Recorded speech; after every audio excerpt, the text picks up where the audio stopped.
And here's my concern, guys. I'm skinny as a rail. If it's flooding my news feed, and I know these advertisements are curated, what's happening with someone who's legitimately at home alone overweight?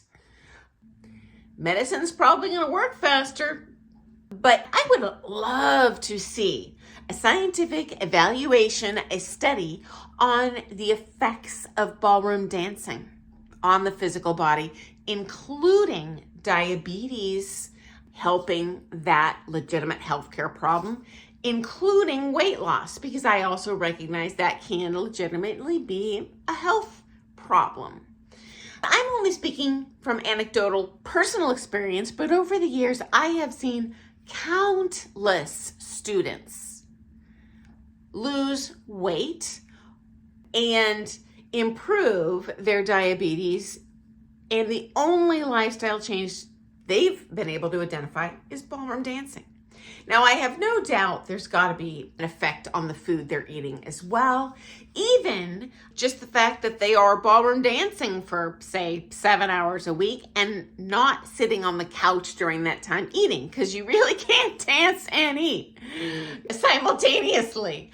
I had one student, friends, that lost over 100 pounds. Was that overnight like Ozempic? No, it took several years, very gradual. But guess what, friends? It's been over 20 years and he is still fit as a fiddle, okay?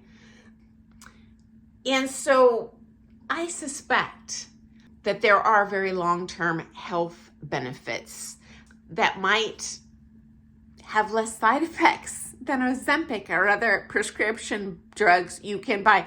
By the way, speaking of buying, an Ozempic prescription costs $20,000 a year.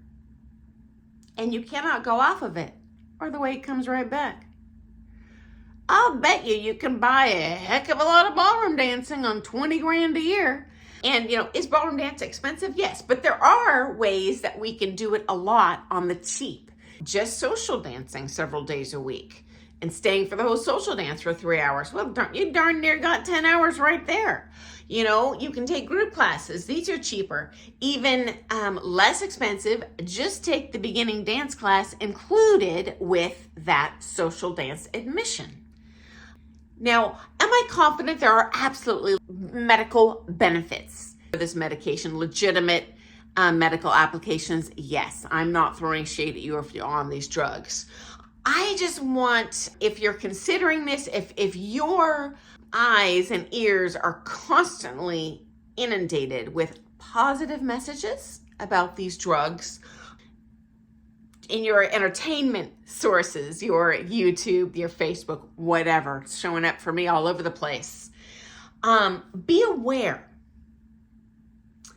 that, for example, in television, 75% of the ad dollar generated by TV is from pharmaceuticals. I think we got some executives here with some very open wallets, ready to take your money. And I do feel there's a real temptation for a quick fix. I get it, guys. I get it. I'm also concerned in terms of dancing. I have cautioned dancers against taking diet pills for a number of reasons. Number one, I had a close family member be hospitalized for overtaking diet drugs. But number two, I shared with you previously on my channel, I knew a world championship level lady, very accomplished dancer, skinny as a rail, get DQ'd for testing positive in drug testing, which they do at the championship level. Certain events randomly test the competitors. This is not going to be a problem that I know of in Pro-Am or before you get to championship level, but it is something that they do. She tested positive for diet pills. Over the counter, this one, I'm not even talking about a prescription, although there are loads of drugs that are prohibited. And I'm suspecting because of that experience, that observation. It hasn't happened to me, but I have seen it happen to a darn good dancer. And there were serious implications, guys. She was DQ'd. She couldn't compete. It was like 1 or 2 years. I mean, it was a very severe penalty, especially if ballroom dance is your life. And competing. Anyway, it won't shock me if these drugs like Ozempic aren't added to this list. I don't track the list because Mama don't do drugs, but if I did, I would definitely be checking those rules before I chow down on those pills and rely on that for a lifetime of, hey, let me keep 20 pounds off. And okay, back to fish tanks. Trust you me, if 80% of Americans, adults, apparently are suffering from obesity. Again, I'm not a doctor. I'm just going to online resources, but, like legit health resources that know more than I do. I suspect if 80% of the American population suffered from dirty fish tanks, some corporation would be charging 20 grand a year for fish treatment pills. To sell these pills to pad their pockets.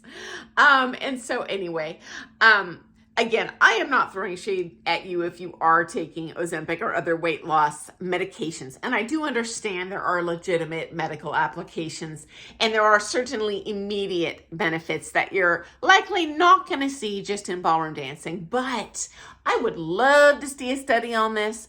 And I just love to see people go in with open eyes before they buy into some like influencers, suggestion to take this drug so they can lose that last 10 pounds. I don't like it. It's all sorts of shady and greedy to me. So anyway, guys, please share your experience in the comments, and if you've had a positive experience with these drugs, hey, share that too. I'm not saying they're not for everyone.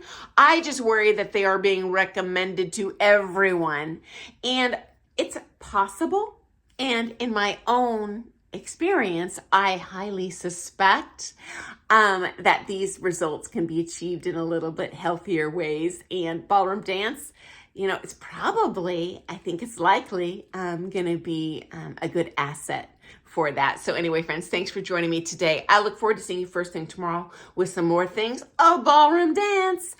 Bye, guys. Have an awesome, happy dancing day. See you first thing in the morning.